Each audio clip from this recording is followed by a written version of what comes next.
बिस्मिल्लाहिर्रहमानिर्रहीम, अस्सलाम वालेकुम। मैं गौहर बट शाइस्ता के प्लेटफॉर्म से आपकी खिदमत में हाजिर हूँ। सबसे पहले दरख्वास्त है कि चैनल को सब्सक्राइब कर लें और बेल आइकन जरूर दबा दें ताकि आप तक मेरा व्लॉग बर वक्त पहुँच सके। खबर यह है कि परवेज़ अली पंजाब के वज़ीर आला रहेंगे या नहीं रहेंगे। सूरत हाल असल कितने पहुँची है, नून लीग सुती पई है या जाग गई है, ये मामला क्या है, इस पर बात करेंगे। लेकिन उससे पहले मैं आपसे अर्ज़ करूँ कि शेख रशीद साहब, जो कि मैंने आपसे गुजारिश की थी कि शेख पुत्र पायन आता आधा मुकाम, अच्छा अब कुछ लोगों को आता आगा मुकाम जो है वो यानी समझ नहीं आया, तो मैं ज़रा उसको ज़रा क्लियर करने की कोशिश करूँ कि आता आगे मुकाम से मुराद होती है कि यानी बिल्कुल ही अखीरला वक्त आ गया, या बाबू जेल में या रेल में जान पे बन जाए ना, जो मामले को जो ऐसा सिचुएशन हो जाए कि आपकी जान पे बन है, उसको कहते हैं आता आधा मुकाम। जहाँ पर आप सर धड़ की बाजी लगा दें वो उस मुकाम को कहते हैं। और शेख रशीद साहब के ऊपर वो मुकाम आ गया। और मुकाम सर वो देख लें, मैंने आपसे कहा था कि शेख पुत्र है वो किसी सूरत लाल हवेली नहीं जान देगा, लालो लाल हो जाएगा, लालो लाल कर देगा, लाल हवेली नहीं जान देगा। और वही हुआ। शेख साहब ने कहा है कि जनाब मैं मेरी लाश से गुजर कर आप लाल हवेली की तरफ जा सकते हैं। स्टे ले लिया सर उन्होंने अदालत से, और जो है आप क्या कहते हैं अदालत जानेगी और महकमा मतरूका वक्फ अमलाक जानेगा, वो एडमिनिस्ट्रेटर या डिप्टी एडमिनिस्ट्रेटर या जो भी कोई अफसर होगा रूल जाएगा। भाई बेचारा चक्कर लाते लाते शेख रशीद साहब ने रोल मारना पड़ के उन्होंने, उसको पता नहीं मत्था भाई कितना ला लिया। सर वो बेशक अब शेख साहब जो हैं वहाँ के मुलाजम नहीं रहे, लेकिन मुलाजम रहे तो हैं ना। पेंशन उनको नहीं मिल रही वो अलग बात है, पर पेंशन बनती तो है ना उन्होंने। ऐ तो नहीं ना कि उन्होंने दौर दे सारे ही अफसर घर चले गए ने और किसी की गल नहीं सुनी जाती, ऐसा नहीं होता। तो शेख साहब जो है ना वो लगे हुए हैं और वो लगे रहेंगे। इसके साथ साथ मैं आपसे अर्ज़ करूँ कि एक साहब हैं अब्दुल कादर पटेल साहब, ये बड़े मज़ेदार आदमी हैं, पीपल्स पार्टी के ये MNA हैं और दलेर आदमी हैं, और ये वज़ीर सेहत भी हैं शायद, हाँ वज़ीर सेहत है। इन्होंने सर कल बड़ी ज़बरदस्त बात की। इन्होंने कहा कि इमरान खान जो हैं उनका मुस्तकबिल जो है वो दो शख्सियात के हाथ में उन्होंने तय करना है। अब्दुल कादर पटेल साहब जो हैं वो ये कहते हैं कि जनाब इमरान खान साहब को ना ज़रा ध्यान ना गल करनी चाहिए, तमीज़ से बात करें, क्योंकि उनके मुस्तकबिल का फ़ैसला आसिफ जरदारी कर सकते हैं। ये ना हो कि जनाब कल को आसिफ जरदारी के कोलो तो माफ़ी मंगनी पाइए। अच्छा मैं आपसे अर्ज़ करूँ, ये बात अगर पटेल साहब कह रहे हैं तो ये कोई इतनी गलत बात नहीं है। माजी में ऐसा हो चुका है। एक शख्स जिसका नाम सैफुर रहमान था और उसका नाम जो है एहतसाबुर रहमान रख दिया गया था, उसने आसिफ जरदारी के खिलाफ आखिरी हद तक जहाँ तक भाई डिग सकता सी ना उतों तक वो डिगया जाके, और हर तरह का जुल्म करके उसने देख लिया। उनके फ़ोन कॉल पकड़ी गई थी, मलक क्यूम को उन्होंने कॉल की थी कि जरदारी को सजा दे दे, जहाँ पे वो शहबाज शरीफ साहब ने भी की थी, वही केस था उसमें। तो फिर ये देखा देखने वालों ने और सुनने वालों ने सुना, और बार बार जो है जरदारी साहब ने ये बात की कि सैफुर रहमान ने मेरे पाँव पे गिर के माफ़ी मांगी सबके सामने कि मुझे माफ़ कर दो, मेरे पे प्रेशर की तो रोसी। तो ये हालात बन जाते हैं। जरदारी साहब बड़े ठंडा ठार खेडने वाला आदमी हैं, लेकिन आप देख लें कि आसिफ जरदारी साहब की स्ट्रेटजी के नतीजे में इमरान खान साहब 2 जगहों से सिर्फ अभी तक हारे हैं, और दोवें जरदारी साहब के उम्मीदवार सन जिन्हों को हार गए। लेकिन राना सनाउल्लाह के बारे में भी अब्दुल कादर पटेल साहब ने बात की है, और उन्होंने कहा है कि जनाब ये फ़ैसला कि कौन सी जेल में जाना है, ये फ़ैसला राना सनाउल्लाह करेंगे, और लालो लाल होकर जाना है या नीलो नील होकर जाना है, ये फ़ैसला भी राना सना ही करेंगे। मैं आपको एडवांस बता रहा हूँ, क्योंकि राना सना को मेरी इतला के मुताबिक हर किस्म की खुली छूट जो है वो मिल चुकी है। बहू ये जो मर्ज़ी कर लें, ये अगर कानून से बाला होने की कोई भी शख्स कोशिश करेगा तो राना सनाउल्लाह साहब आपको मुकम्मल आज़ादी हासिल है, ये अश्योरेंस उनको मिल चुकी है। और मैं ये भी आपसे अर्ज़ करूँ कि कुछ दोस्त तो ये भी बताते हैं कि कोर कमांडर कॉन्फ्रेंस जो हुई उसके अंदर बाकायदा तौर पर ये बातें इस अंदाज में, मतलब है कि नाम लेके तो डिस्कस नहीं हुई, लेकिन अदरवाइज़ ये चीज़ ज़रूर डिस्कस हुई कि जनाब कानून से बाला कोई नहीं है। अगर कोई क्या कहते हैं हमलावर होने की कोशिश करेगा, अगर कोई जत्थे लेकर इस्लामाबाद का घेराव करने की कोशिश करेगा, तो कानून के मुताबिक उसको हुकूमत जैसे चाहेगी डील करेगी। और उसमें किसी किस्म की कोई दूसरी इंटरफेरेंस नहीं की जाएगी।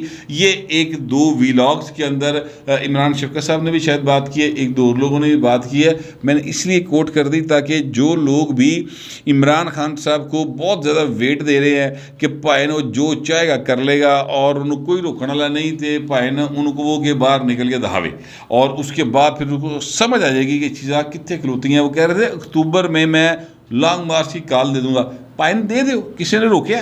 कोई आपको ताकत के इंजेक्शन लगने उसके बाद कॉल देंगे? आप कैसे देंगे? मतलब आप दें लॉन्ग मार्च की कॉल और लोग आपके मुताबिक लाखों लोग आपके लिए निकलेंगे तो भाई फिर डर केड़ी गल है? एक घोड़ा तो एक घोड़े का मैदान, दियो कॉल, लग समझ जाएगी। मैं आपसे अर्ज़ करूँ कि ये बात भी बिल्कुल मैं फ्रॉम हॉर्सेस माउथ आपको बता रहा हूँ कि चौधरी परवेज़ इलाही साहब जो हैं उन्होंने यानी एक दो रोज़ कबल ये एक बहुत बड़ी शख्सियत को इस बात का यकीन दिलाया कि भाई ने ए तुसी बेफिक्र हो चोई साहब, इमरान खान जो मर्जी कर ले, मैं कच्चियाँ गोलियाँ नहीं खेड़िया, इनकी मैं किसी सूरत भी मदद नहीं करूँगा लॉन्ग मार्च के लिए। अगर ये कॉल देंगे तो परवेज़ इलाही साहब जो है ना उनको इस बात का पता है कि सर मैं एक बार चीफ मिनिस्टर बन गया 1 रुपया खर्च किए बगैर, ठीक है, और शहबाज शरीफ वज़ीर आज़म बन गया रुपया खर्च किए बगैर, तो ये दोबारा जो मेरा क्या कहते हैं उसको एक वो लग गया है, फ्लूक लग गया है, तो दोबारा तो नहीं लगेगा ना। यानी उन्हें इस बात का इल्म है कि कल को अगर इमरान खान साहब दोबारा इस पोजीशन में आते हैं कि वो पंजाब में हुकूमत बना सकें तो क्या वो परवेज़ इलाही को वज़ीर-ए-आला पंजाब बनाएंगे? जवाब है नहीं बनाएंगे। तो परवेज़ इलाही की दिमाग से वजह है कि वो लॉन्ग मार्च के लिए के चक्कर में इमरान खान के साथ अपनी जो है सूबाई हुकूमत उसको लगा दे और उधरों फिर सीधा सीधा गवर्नर आज लग जाए। तो परवेज़ इलाही का जो साल की इंजॉयमेंट है और बेतहाशा उन्होंने क्या कहते हैं उनके जो भट्टी साहब हैं परवेज़ इलाही साहब के हो गए, ठीक है, वो हो गए, या अपना चौधरी मोहन इलाही साहब हो गए, या और दीगर मामला हो गए, बेताशा नोट शोट जोड़े कमाए जा रहे, ठेके चल रहे जनाब, 200 अरब रुपए की सड़कें बन रही हैं, डेवलपमेंट्स हो रही हैं, ये सारी कितों होनी है हजूर? फिर बात समझने की है ना। तो लिहाजा परवेज़ इलाही साहब इतना बड़ा रिस्क कभी नहीं लेंगे। ये वो कमज़ोरी है इमरान खान की, मैं एक्चुअली बताना ये चाहता हूँ आपको। जो वो कह रहे थे ना कि अभी थोड़ी तैयारी में कमी है, वो कमी है। परवेज़ इलाही साहब जो ना झिड्डी कराई बैठे ने कि भाई मैं कोई नहीं ना लेगा, तुम आप ही जाना जे, तुम दस दईए। अच्छा, अब परवेज़ इलाही साहब का जिक्र आया तो मैं आपसे अर्ज़ करूँ कि जो पंजाब के अंदर इलेक्शन हुआ है ना, ये 17 तारीख का 16 तारीख का, उस 16 तारीख के इलेक्शन के अंदर 2 सीटें जो हैं तहरीक इंसाफ की वो बढ़ गई हैं। 3 थी सीटें जिनमें से 2 जो हैं वो नून लीग हार गई, एक नून लीग अपनी सीट दोबारा विन करने में कामयाब हो गई। इस तरह थोड़ा सा नंबर गेम वो हुआ है मुश्किल। लेकिन मैं आपसे अर्ज़ करूँ कि ये मुश्किल नंबर गेम जो है इसमें कोई इतनी परेशानी की बात नहीं थी। जो अब तहरीक इंसाफ और मुस्लिम लीग काफ का जो मीडिया सेल है वो ये खबरें आपको चलाता हुआ नज़र आ रहा होगा कि जो बैकडोर राब्ते थे तहरीक इंसाफ के जो हैं 20-25 अरकान सूबाई असम्बली नून लीग के साथ, वो सर राब्ते ख़त्म हो गए और वो कह रहे हैं कि जनाब जेड़े बंदे जेड़ी पार्टी अपनियां सीटां जड़ियां नहीं जिता सकी उस सानू कि जिताएगी, लिहाजा वो पीछे हट गए हैं। ये बाकायदा तौर पे तहरीक इंसाफ और मुस्लिम लीग काफ के जो मीडिया सेल हैं उन्होंने ये दुनिया टीवी के ऊपर, एक्सप्रेस के ऊपर, इधर उधर आपको खबरें चलती दिखाई दी होंगी। अच्छा, पहली बात तो ये है कि पहले तो ये मानते ही नहीं थे कि जनाब को बैकडोर राब्ते हैं, तो इसका मतलब मान लीजिए ना कि 20-25 अरकान के बैकडोर राब्ते। इमरान खान साहब ने इजलास बुलाया था, 176 इनके अरकान है सर, और पेश कितने हुए थे वहाँ पर?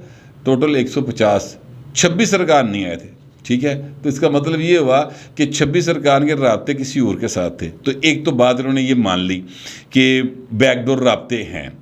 दूसरी बात यह है कि ये मनसूबा अब खाक में मिल गया कि नहीं मिल गया, तो इसका बड़ा आसान सा हल है, और वो हल ये है कि जनाब आप असम्बली का इजलास जो लॉन्गेस्ट इजलास चलते ही चला जा रहा है पंजाब असम्बली का, परवेज़ इलाही साहब वो इजलास ख़त्म करा दें, उसको ख़त्म कराएं तो पता लग जाएगा।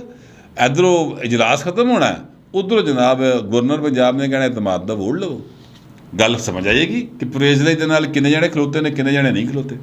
मेरी बात हुई इस सिलसिले में मुस्लिम लीग नून के साथ। मैंने उनसे कहा कि यार ये मुझे बताएं कि आप तो कहते थे कि जनाब आया खलोता और असी लई दे जावांगे परवेज़ लाई नूं, तुहाडे दो बंदे होर घट गए ने। हकीकत तो यही है। अब मुस्लिम लीग नून के पास 179 सीटें हैं, ठीक है, चाहिए उनको 186, दो सीटें उनकी मज़ीद कम हो गई हैं, यानी अगर वो दो ना कम होती तो 181 हो जाते, अब 179 है। तो वो मैं कहा जी यह की बनेगा, तो उन्होंने कहा यार ये मसला ही नहीं है, जिस दिन ये इजलास जो है वो अपना प्ररोग करेंगे उसी दिन उनको एतमाद का वोट का लेने का कह देंगे, और नतीजा ये निकलेगा ये एतमाद का वोट नहीं ले सकेंगे। जो कह रहे हैं बैकडोर राब्ते ख़त्म हो गए हैं, वो ए ट्राई करके देख लें। अच्छा, अब ये नून लीग दावे कर रही है। मैं आपसे अर्ज़ करूँ कि नून लीग के दावे अपनी जगह पर, लेकिन हकीकत ये है कि पंजाब के अंदर मुस्लिम लीग काफ दन दना रही है, तरीके इंसाफ दन दना रही है। मुस्लिम लीग नून कहीं आपको नज़र नहीं आ रही। कानून साजी हुई है, ज़िले बन गए हैं, डिवीजनें बन गई हैं, 200 अरब रुपए की डिवेलपमेंट सिर्फ 2 इलाकों हो रही, यानी गुजरात और मंडी बहुदीन, और कितने नहीं हो रही, ठीक है, कोई बोलने वाला नहीं। अब मैं आपको एक मज़े की चीज़ और बताने लगा हूँ कि मंडी बहुदीन के अंदर सिपाहियों की भर्ती होने लगी सर, और वजह यह बताई गई है कि जनाब मंडी बहुदीन में की आबादी चूँकि बढ़ गई है, लिहाजा वहाँ पर सिपाही भर्ती होंगे, ठीक है। अच्छा, सिपाही लाहौर की आबादी नहीं वधी, सिर्फ मंडी बहुदीन की वधी, सिर्फ गुजरात की वधी, गुजराले की नहीं वधी। सवाल है पिंडी की नहीं वधी, बाकी पासे आबादी घट गई है। मंडी बहुदीन दे जो तेल निकल आया कि लोग उत्थे जाके वसना शुरू हो गए हैं। तो ये क्यों हो रहा है? सिपाही भर्ती किए जा रहे हैं, क्यों किए जा रहे हैं? वहाँ पर हेल्पर भर्ती हो रहे हैं, ग्रेड 4 के मुलाजमिन भर्ती हो रहे हैं, क्यों हो रहे हैं? ये सारी तैयारियाँ हो रही हैं, और नून लीग जी ना अखा बंद करके बैठी है।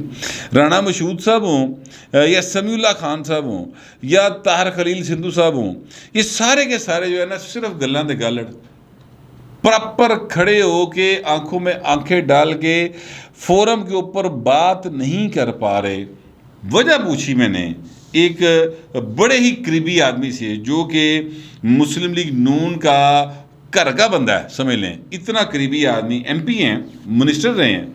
मैंने उनसे पूछा, मैं कहा सर दसो कि हर एक की वजह तुम डर गए हो परवेज़ लाई तो? आपने परवेज़ लाई को पहले भी फेस किया हुआ है, उतरे तगड़े तो परवेज़ लाई साहब हूँ नहीं गए ना जितने परवेज़ मुशर्रफ के दौर में थे।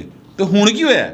वो कहते सर तगड़े उन्होंने की गल नहीं की, गल है कि चीफ मिनिस्टर बने हमजा शहबाज और मिनिस्टर्स बने जो लोग अताउल्ला तारड़, मलक अहमद, वो बढ़न तो सर परवेज़ लाई दुश्मनी असी मोल लईए। उन्होंने कहा ये वो बात है जो तमाम MPs के दिमागों में है। हमें एक रात का चीफ मिनिस्टर बनाया, एक रात का वो मिनिस्टर बनाया गया था, ठीक है, दुल्हन एक रात वाला सीन सी साडा, ठीक है, और बाकी जो पहले 3 महीने मिले थे उसमें जिन्होंने याशियाँ की थी वो आके लगन ना बल्दी से बूथे। यहाँ पे आगे बैठे तारड़ साहब, यहाँ पे आगे बैठे मलक अहमद साहब, आके फेस करें, हम क्यों करें? फिर दूसरी बात उन्होंने कही कि हमजा साहब जो है वो चीफ मिनिस्टर पंजाब थे ना, कहाँ हैं वो? पंजाब असम्बली है, क्यों नहीं आते हमजा साहब वहाँ पे? आएँ, पंजाब असम्बली के अंदर आएँ। मैं कहा यार उन्होंने सुना शटका है, उन्होंने प्रॉब्लम है। उन्होंने कहा वो एक्टिव होंगे, अगले हफ्ते होंगे एक्टिव, मुझे पता है इस बात का, लेकिन अब भी क्यों नहीं आ रहे? अगर वो खुद आके वहाँ पर अपोज नहीं कर सकते परवेज़ लाई गवर्नमेंट के इकदाम को, जिन्होंने कल को चीफ मिनिस्टर बनना पाए ना, वो कहा जी भट्ट साहब मेरी तो वारी कभी भी नहीं आनी इस पार्टी च रहिंदे चीफ मिनिस्टर बनने की, तो मैं कल अगे आवां।